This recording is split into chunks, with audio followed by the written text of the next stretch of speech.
Experience hospitality the Northwest way at the Everglades Hotel. Located on the banks of the River Foyle, the Everglades Hotel is just minutes from the centre of Derry, Londonderry, with free on-site guest car parking. Whether you're here for a family meal, a big celebration, or simply a peaceful retreat, we'll make your experience as memorable as the sights in the city. Visit Everglades Hotel Derry for accommodation bookings, the latest menus, live shows and events, and much, much more. See you there. Hey everyone, and welcome back to the Gaelic Lives podcast. We're after witnessing a crazy weekend of championship action, and we're going to look at it all with Mal McMullen and Niall Gartland. And Mal, I suppose we'll start with I suppose it was the big Ulster clash. And there's two big Ulster clashes of the weekend, but Monaghan and Down certainly had a lot riding on it, and it was a super game. Both sides could have felt that they could have won this one, but it was Monaghan who come away with a 4-point win in the end. Fantastic game, and probably not a game for defenders, Sean. Loads of action, but probably exactly as we predicted, it would pan out. And at a stage, I thought Down were going to do it.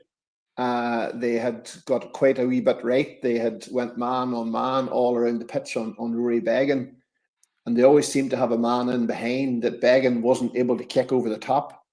It's something that Conor Laverty and the management team put a massive focus on when they're playing against Donegal. So that, along with Ronan Burns having the bravery to keep chipping out those wee shorts, and with the new rule that you can't touch somebody for, 4 meters or something, they were able to just to get away.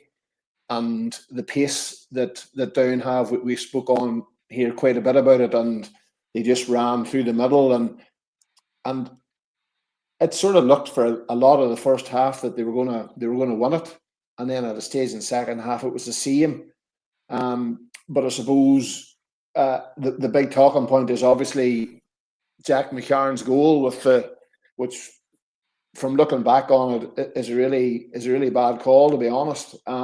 Especially you have an umpire that's right beside it. But I was listening to Conor Laverty on the Sunday game last night. He sort of it was only a clip, so he wasn't obviously asked about the incident, but he did touch on the fact that they had made a few mistakes themselves, which is probably fair enough as well. Like they got caught for a 3-man breach at an important stage whenever Monaghan were starting to find their feet, and that was just probably the hammer blow. But a fantastic game, and like the prize was massive in the fact that you're going to get to Croke Park. And then now, I suppose, whenever you see the draw, we're down and meeting Galway. It's a biggie for them. So it probably the prize for Monaghan is definitely justified in the fact that they can sit back and watch everybody else. But a fantastic exhibition of football, and hopefully we're going to see more of this. But plenty for Down to take into the Galway game. Definitely plenty. I can just imagine the level of preparation they'll go to this week.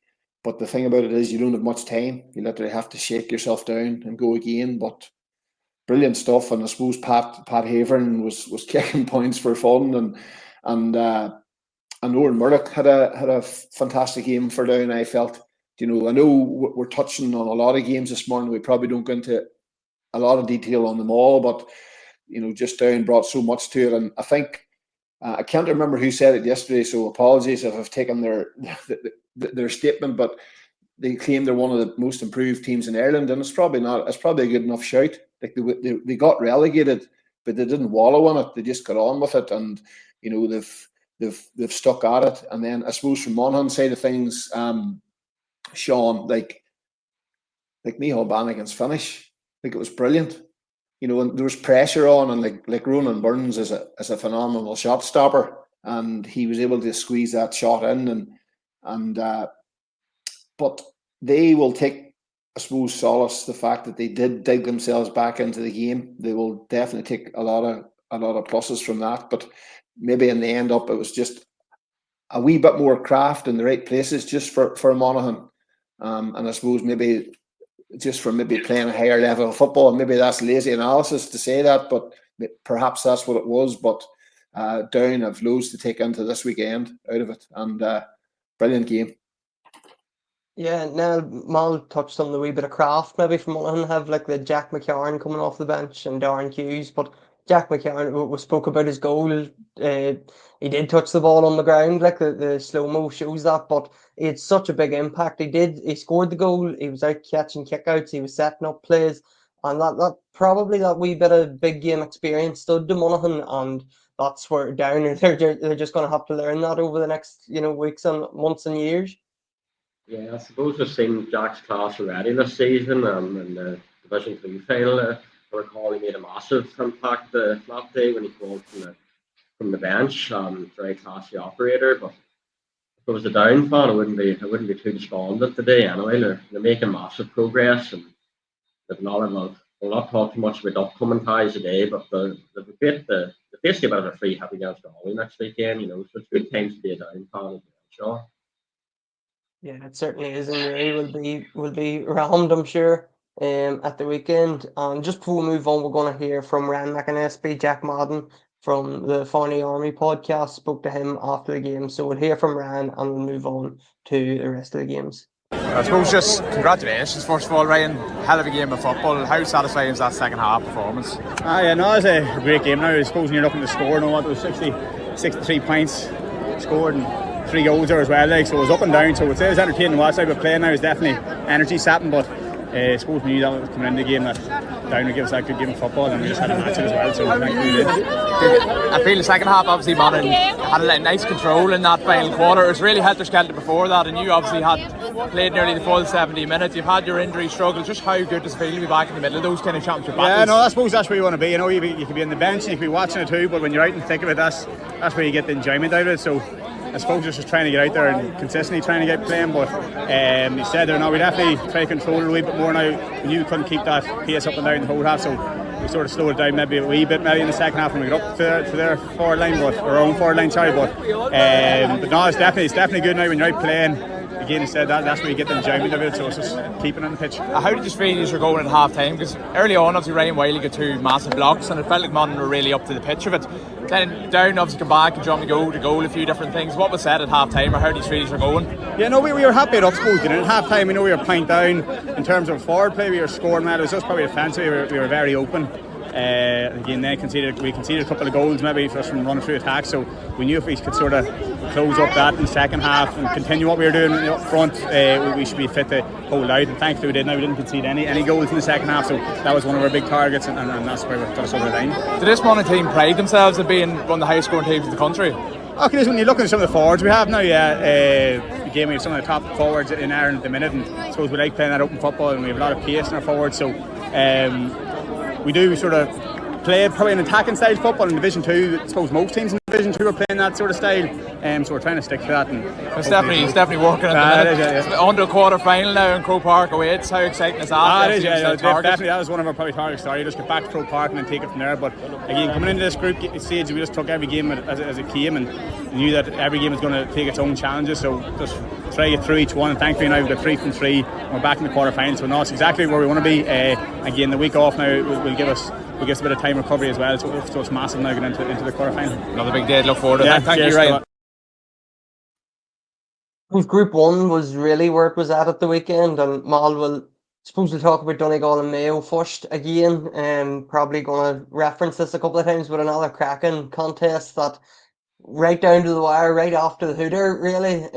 When the hooter sounded, Mayo were still in the championship, and a couple of seconds later they were knocked out by Kieran Moore point. So this was just, I suppose we've come to expect that from Mayo, that they're usually a part of these classics, but it was a super game. Yeah, unbelievable. I just wish I had been there because it looked absolutely packed, and it's probably looked at the best atmosphere of the weekend, Sean, in terms of a packed attendance. But like the quick thinking of Sean Patton to set that ball down, and he seemed to be going for Brenton McCole. I think it was Brenton McCole who went over his head. Apologies if I'm wrong there, but into the run of Kieran Moore, and Kieran Moore just ate up the grass, and the score, it was such a blow for Mayo. Fergal Boland had equalised, and I was trying to do the maths in the head to see who was actually through, and the Mayo fans felt they were through, But again, it's probably Sean Patton's influence back on the Donegal team. Like, do you remember the kick out he put over the top when Colin Reap was out of goal? You know, and to be fair to Reap, he got back, and I'm sure Paddy McBirdy will be wondering how Reap got a foot to that shot. But like Patton's arsenal over the top is definitely an unbelievable weapon. The game itself, I suppose, I felt it was a big enough test for Donegal. Like, I didn't fully fathom how tight a corner they were in coming into it. I sort of felt, maybe just from following, that they were probably going to comfortably get through the group.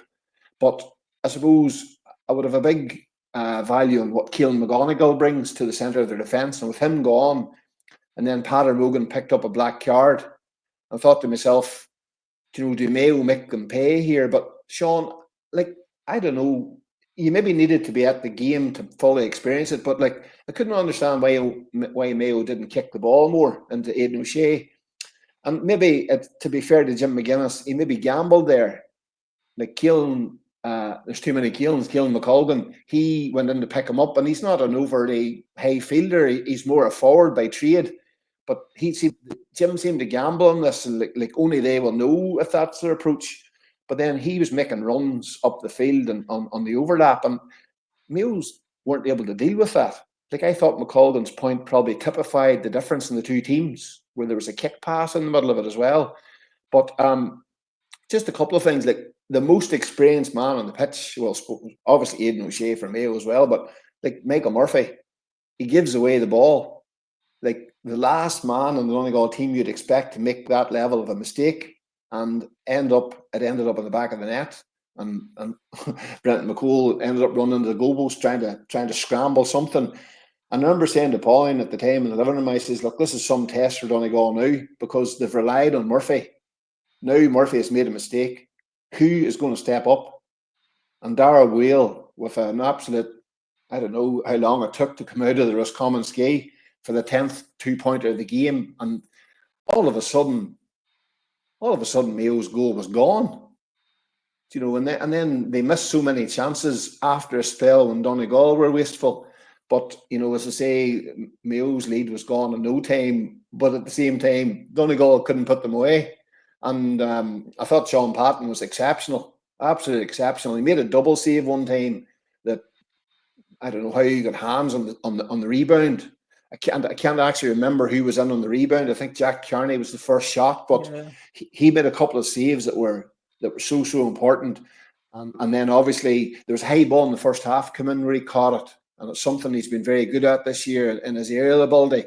And if you know, Niall, remember that goal that Tyrone pounced on where Shawnee O'Donnell nipped in, and maybe Tyrone, you know, made something out of that whenever Sean wasn't in there. But I actually think it was a massive result for Donegal, because, as I say, they were under a wee bit of pressure, and I think they probably put themselves under a wee bit of pressure, because if they had lost that game and qualified in like third place or something, where would their mentality be this morning? Well, they would have been in a different place in the draw for a start, but it was important for them to get that result, and maybe that was part of Sean Patton's thinking. And I don't really know Sean Patton, but he just seems like a really laid-back guy, and he just put the ball down and says, sure, why not? We could lose the game if we lose this ball and get knocked out, but sure, we'll go for it, and fortune favours the brave and all that. I think it just shows that bit of killer instinct maybe that Donegal have, Mal, that, you know, when the ball is kicked out, the hooters sounded, everybody go home happy, point piece, and everybody remains in the championship. But Donegal weren't thinking like that, and we'll hear from Jim McGuinness soon, but he made that point that when they met in the hotel yesterday morning, they made the case that they were going to go and try to win the game, and that's what they done in the end. Oh, it was absolutely fantastic. And I think one of them, somebody in the Mayo, I'm terrible for remembering who talks about these things on the TV, so apologies, but like somebody says that like the Mayo people wished Moore had to kick the ball out and maybe thought the time was up or whatever, but no, they just seem to have, and I think that result has potential to give them a wee bit of kick in the season, because as much as they were the form team early on, I think they were struggling a wee bit, and you probably hit the nail on the head. They needed a wee bit of a killer instinct to try and get them back on track, because like Tyrone absolutely hustled them in Ballybofey and were thoroughly deserving winners against them, and probably left Donegal probably playing a wee bit of catch up. And again, McGonigal was gone. Patton was gone. McGee hasn't played an awful lot of football. Dara Whale seems to be missing out, maybe because Jim's got a different system now with McColgan being a 7th defender. But no, a significant one, very much so. And I think, and probably more importantly, Sean, just to finish up on this game, they didn't play overly well. Like, it wasn't an unbelievable game until the last 20 minutes. Whenever Mayo did what Mayo do, but Jim will probably have them just where they want them. Now you were in Brewster Park for the other side of the Group 1 that was so exciting, but I suppose this game went to form, and it went to a form that has lasted over 40 years now, and Tyrone beat Cavan in the championship once again. Yeah, it was a pretty straightforward day at the office for Tyrone, really. I think from very early on, the result was never really in doubt. At the same time, there were a few big enough talking points. Michael McKiernan, probably an all-star territory, had to go off very early. I think there was just 3 or 4 minutes in the clock, nursing a bad shoulder injury. I hear there's no breaks, but that doesn't mean that it's not a bad injury. And with the condensed season, lads don't have much time to recover, so it'll be some blow for Tyrone if he's not able to make it back for however long he stay in this year's championship. Peter Hart came on for McKiernan and did very well, as you'd expect, obviously, from a fellow of his capability and experience. The second half, Conor Meyler came on with 10 minutes ago. It's his first time playing for Tyrone the full 2 years, so it's great to see him back, and he looks sharp as well. So obviously I'm just talking about a few personnel here, but in terms of the way the game panned out, both Tyrone were impressive. They did a lot better in the middle than they'd maybe done in previous matches. Brian Kennedy came back, which is obviously one factor, but it wasn't the only factor. I thought Colin Kilpatrick did well, and the likes of Ciarán McGeary and Peter Hart swanned around and got their hands on quite a lot of breaking ball. They seemed to play Peter Kagan sort of half, kind of wing half back role, which was a bit different. He did very well. I thought he had an excellent game. Then up front, McCurry and Canavan caused Calvin no end of baller. Calvin just didn't really trouble Tyrone at all, I thought. Paddy Lynch, he knocked over a couple of frees and all the rest of it. But geez, I just thought Calvin are in a strange position now heading into the Premier quarterfinals, where they've shot 2 bad defeats in successive matches against Donegal and Tyrone. And the Derry next weekend, which is ominous for them. From a Tyrone perspective, it's the first time since group stages were introduced that they've managed to avoid the Premier quarterfinals. The previous 2 years they ended up in one, so it's big enough deal for Tyrone to avoid that. But there's probably a heavy hitter awaiting them in the quarters, the way the thing's shaping up. So at the same time, it's all good from a Tyrone perspective, bar the injury to Michael McKiernan. And also I should add, Mark Branley didn't play any role yesterday. He wasn't on the match day panel, so he must have picked up a knock as well, so hopefully he'll be back soon. So we're going to hear from Jim McGuinness. I spoke to him after Donegal's 1-point win over Mayo, and then we're also going to hear from our sponsors, Hastings Hotels, and we'll come in and discuss the rest of the games in part 2.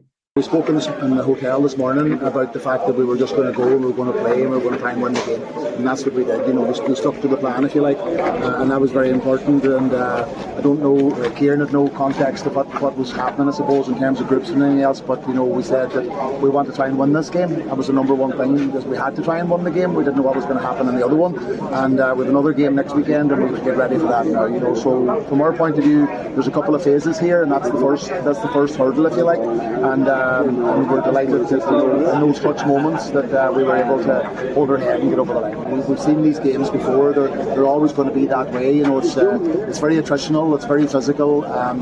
They are very aggressive in terms of their man-to-man. They step very hard, so there's always going to be that moment. From our point of view, I felt that we managed the ball and controlled the ball really, really well for long periods today. We got caught in a couple of tackles, but bar a couple of tackles, I thought that they really managed and controlled the game in terms of our build-up play and established attack and everything else. So yeah, listen, Mayo are a brilliant team, and they're a hard team to beat, and it was always going to be the chat. The bottom line is, every single day you go out, you're going to be ahead, you're going to be level, you're going to be behind, and that's going to be repeat and repeat and repeat. So it's just really important not to get too disappointed or down when you're not leading, and it's also very important to not get too high whenever you're doing well, and that's what we speak about a lot, and hopefully we can continue to do that in the coming weeks. There's a lot of sore bodies in there. But we'll take stock of that over the next couple of hours and see where we can.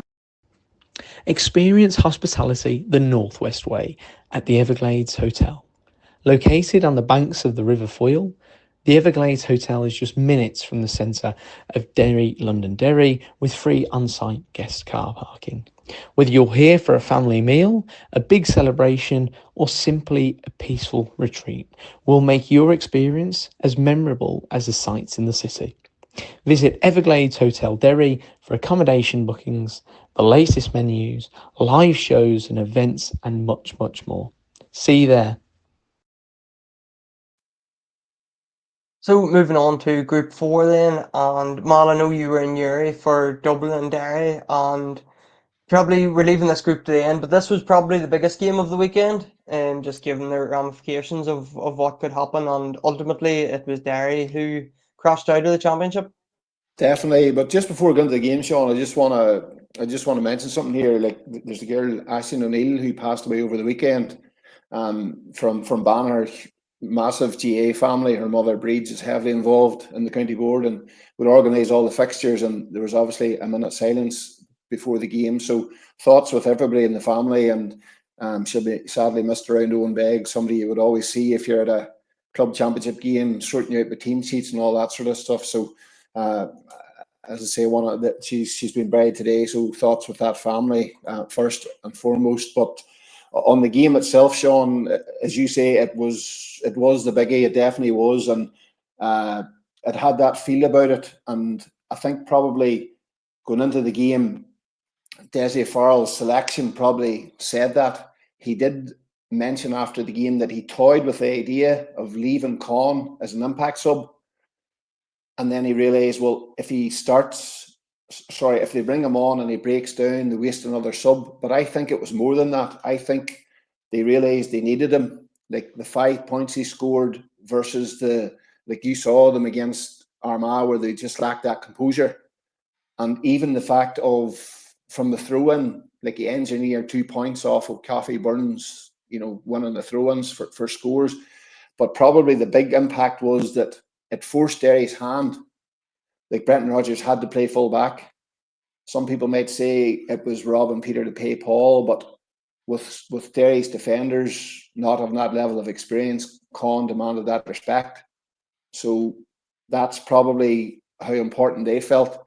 From a selection point of view, Derry were going to start with Owen Lynch, but he pulled up with the last kick out at training. So that was the lie of the land going into it. But like, that rehearsed move for the first throw-in, like Con had the ball over the bar in, say, 10 seconds. Bar Ben McInness' 4 kickouts, nobody from Derry had any meaningful involvement in the first 3 minutes, and Dublin were like 3-0 down, 4-0 up.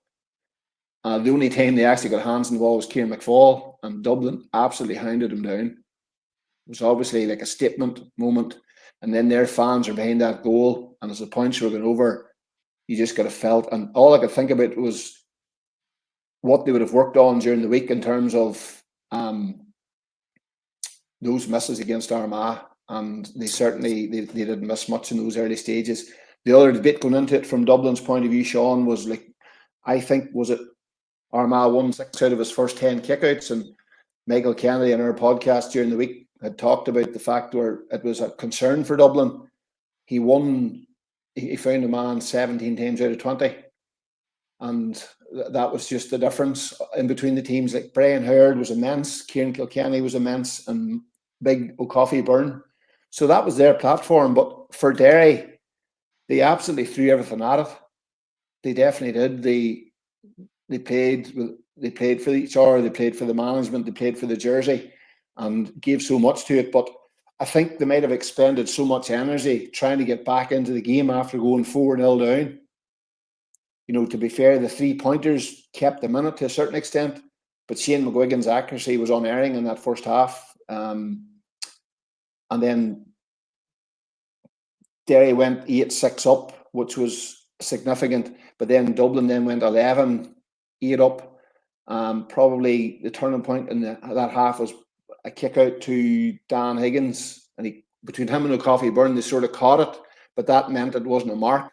And Dublin played on, and Paddy Small, he got a score off that, and Ben McInness made a brilliant save from Sean McMahon, where the gates could have opened more. But like a 13-all in the first half. The first half was immense, Sean. It was absolutely class. The place was rocking.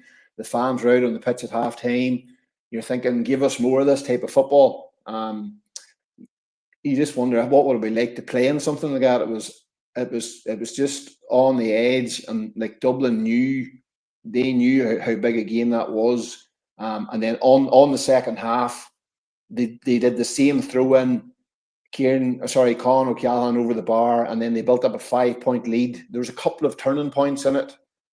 There was 4 in it, and Shane McGuigan, at that stage, Derry had to start snatching at shots, but he had a shot for a 2-pointer. If it goes over, it's a 2-point game with 20 minutes to go. You just don't know how it would change things. But it fell into O'Coffey Byrne, and I think it was Niall Scully. He was sort of nearly like Dublin's silent assassin. He was ferrying the ball through midfield, and Con had his 4th point to put 5 in it.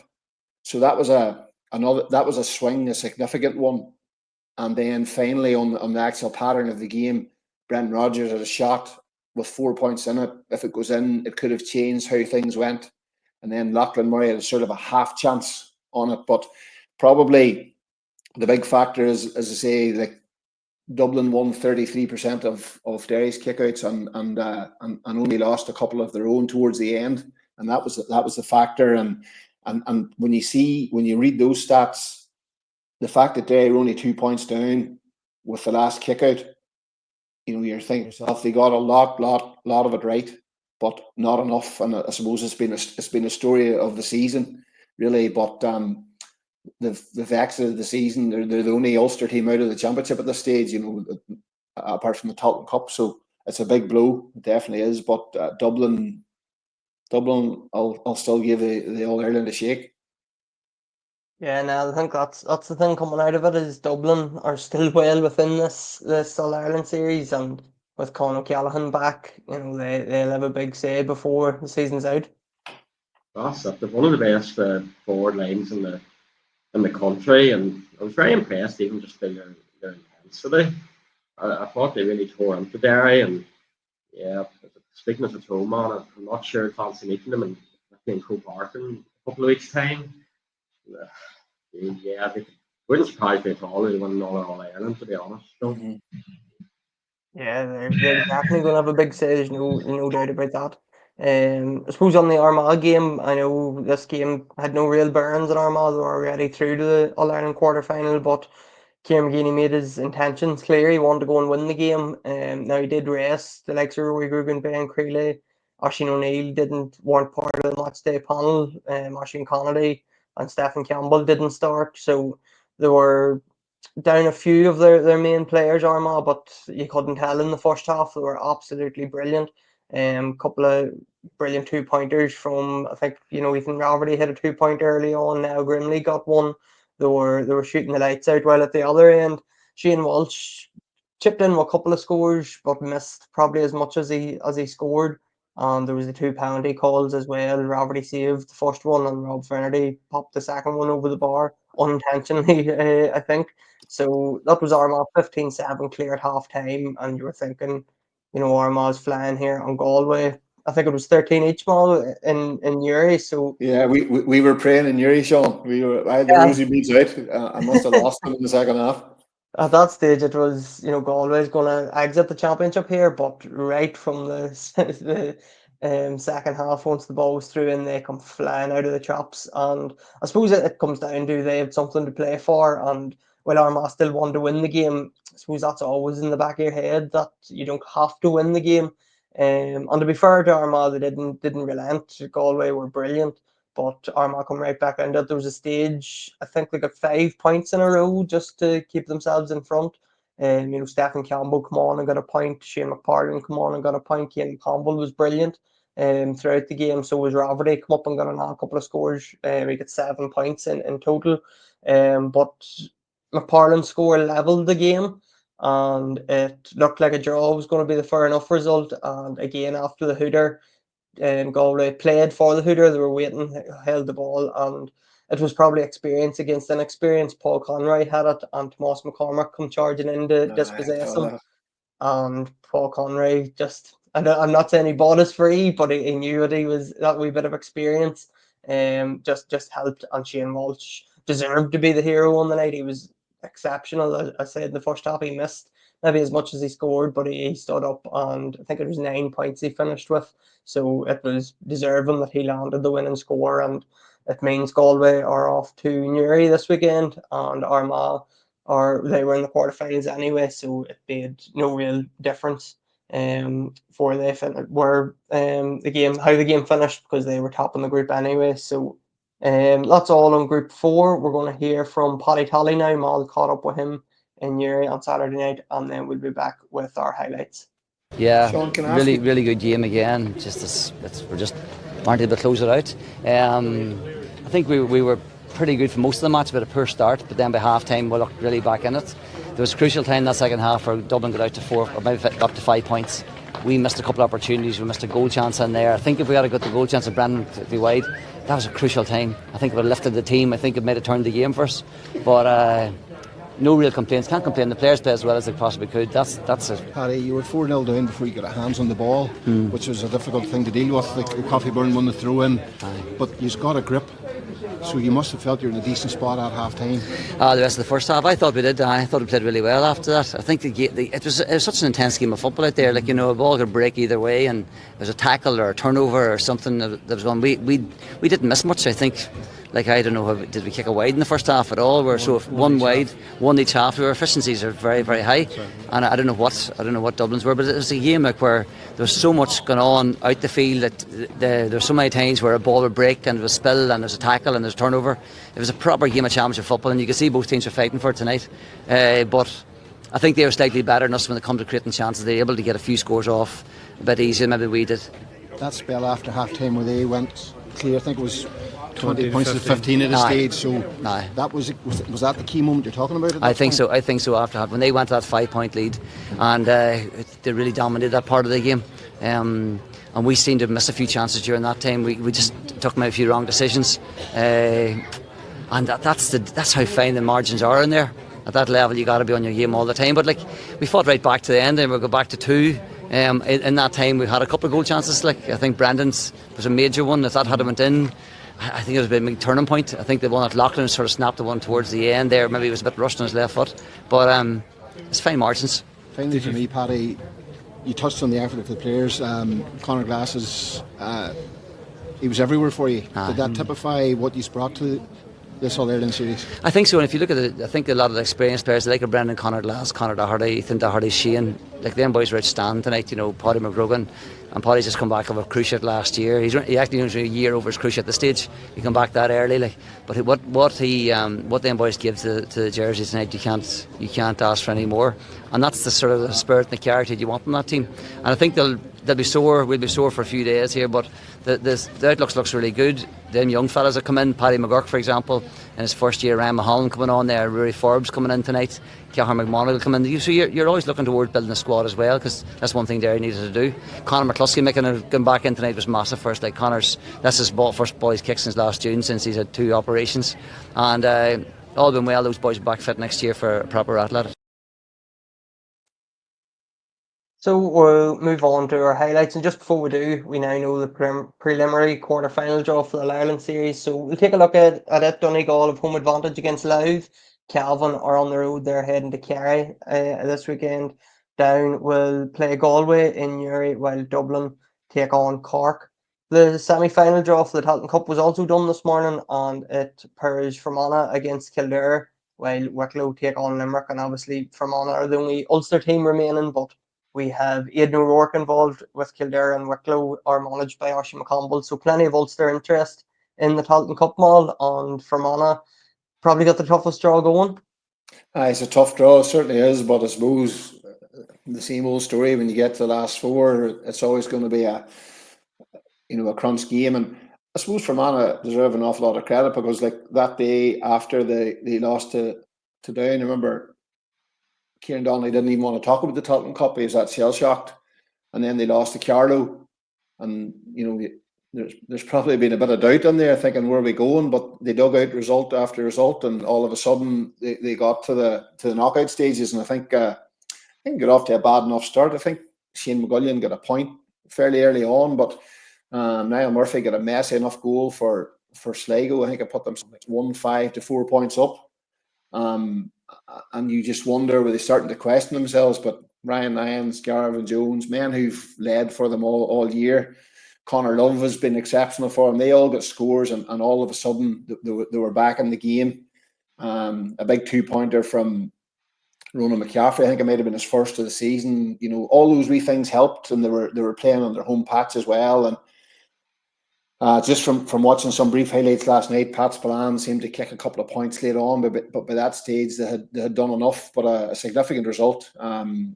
Great for Ulster, great for Fermanagh, great for the group, and it sets them up for this weekend. As you say, like Westmeath was probably a team that we're all talking about, and Wicklow chinned them in their home patch. So I think both games are in Croke Park on Sunday. So a second day at HQ for Fermanagh. So I'm sure that'll help their overall development. But I'm sure the other thing is there's not much point in being at this stage if you don't win it, and it's a biggie on Sunday. So hopefully, fingers crossed that they can get the job done. So on our highlights then, and our players of the week. You two boys went for two Dublin players. I'll come to you first, Mal. Brian Howard is your player of the week. Yeah, probably the two men there were one of the reasons why Derry didn't come through. Dublin had a varied approach to their game. They kicked quite a bit of ball. I think out of the first 6 scores, 3 came from a kick pass, 3 came from a fist pass, but 3 of them came from Brian Howard. And at the stage in the second half, whenever Dublin built that 5-point lead, Brian Howard just thundered on to, I think out of Stephen Cluxon's 10 kickouts in the second half, Brian Howard won 4 of them. So that tells you all you need to know about his input. And from Derry's point of view, as I say, Niall touches on Kieran Kilkenny. Between the two of them, they're the main reason why Dessie Farr's team were in the hat this morning. And yeah, Kieran Kilkenny for you. I give Kieran a nod, because I think in the last couple of years it's become even more evident how great a player he is, with so many of his teammates retiring, and he was fantastic once again against Derry. Just an absolute monster of a player. I went with Jack McCarron, probably a bit unfair on some of the players that started over the weekend, but I just thought that if he hadn't been on the field, Down probably would have beat Monaghan. So I went with him having certainly the biggest impact on that game, and I picked that as my result of the week too. Monaghan beating Down, and Niall, you picked it as well. Such a big result as we spoke about earlier. Yeah, well, just the fact it was such a great game as well, so high scoring. The half time scoreline was like a full time scoreline, so I thought I'd go for it, Sean. And Mal, you went for Fermanagh ladies winning against Roscommon. Yeah, significant one. Like last year when they won the junior, they wanted to push on an intermediate, and they had lost their first game. And I think Roscommon, I hope I'm right here, I think they were playing 2 divisions above Fermanagh in the league. So a great result for the camp. And out of the last 8 in that intermediate championship, 4 are from Ulster. So again, there's a good stamp of local interest with Gaelic life. So hopefully one of them can go on and go all the way. But a great result for Fermanagh. For shock of the week, Niall, you and Mal both picked Meath defeating Kerry, which probably the shock of the championship so far. Yeah, I suppose it speaks for itself, really. Definitely I know you've gone for something different, Sean, but for me it was a hell of a shock anyway. I just went for my county colleague Oisín McConville, him beat his side Wicklow beating Westmeath. Just wanted to give it a mention. It was certainly a shock as well. I went for score of the week, Kieran Moore. Obviously we spoke about it earlier. He got the winner for Donegal, and you picked one from that game too, Mal, Keelan McColgan. I think you did touch on it earlier about sort of his impact marking Aidan O'Shea and breaking forward. Yeah, Mayo didn't seem to have that link between back and front, and this typified it. Like Murphy was involved and he made a run through the middle. There was a kick pass involved, and the fact that Keelan McColgan, like he picked up an all-star with Gaelic Life as an inside forward for his club, and he has scored a 2-pointer early in the season as well. So it just summed up everything that I thought Donegal brought that Mayo didn't. And also I want to mention this as well. Like I remember the day that they played Derry in the championship. Like Keelan McColgan was walking down the tunnel. He wasn't even in the 26, and he was released to play a bit of club football that Jim has done with boys outside the panel, and all of a sudden he goes from not being in 26 to being trusted to mark Aidan O'Shea, and then to come forward and kick that point. I think it says an awful lot about him. Now you went for a Darren McCurry score. Yeah, one of his points in the second half, Sean, he was out in the right flank and he tipped it over with his right foot. He's obviously predominantly left-footed, so I thought it was a very skillful score. And for our unsung heroes of the week, I went with Cian McConville, who he's been one of the best club players in Armagh for 3 or 4 years now. But just I suppose given the strength of the forward line in Armagh, he hasn't got a consistent run of starts. But he got one on Saturday night, and he scored I think 3 points from play, and he was brilliant throughout the game. So just gives Kieran McGuinness another headache, I suppose, going forward. And Nell, you went with Brandon McCole as your unsung hero. Yeah, very steady performer at the back, and he limited Ryan O'Donoghue to only a point from play, and he just quietly goes about his business. So I thought it make him the unsung hero. And Mal, you went with Conor Myler from Tyrone. I cheated. I couldn't find an unsung hero because at this stage of the championship, you're starting to know a little bit about everybody. But like as Niall will know better than I do, like he was out for a couple of years with injury, and like he made an appearance yesterday, and there was emotional scenes and photographs with his parents and things. But I think people don't realise how lonely a place being injured is, and you're forgotten about. And maybe Tyrone people didn't forget about Conor Myler, but it's just good to see that he's back. And I suppose with Michael McKiernan, very much a doubt for the rest of the campaign, it's probably something that Malachy Rourke and Ryan Porter and the lads are happy to see, and more importantly, Conor will be glad to be back. So that's our highlights of the week, and that's also the end of the show. Lots to cover there this morning, so we'll get through it all eventually. We'll be back on Thursday. We'll be previewing all them upcoming preliminary quarterfinals and Fermanagh Talent Cup semi-final as well. And we'll be back on Monday and we'll look through all the action once again. So Mal, Nell, thanks for joining me this morning, and we'll speak to everybody on Thursday. Thanks, Sean.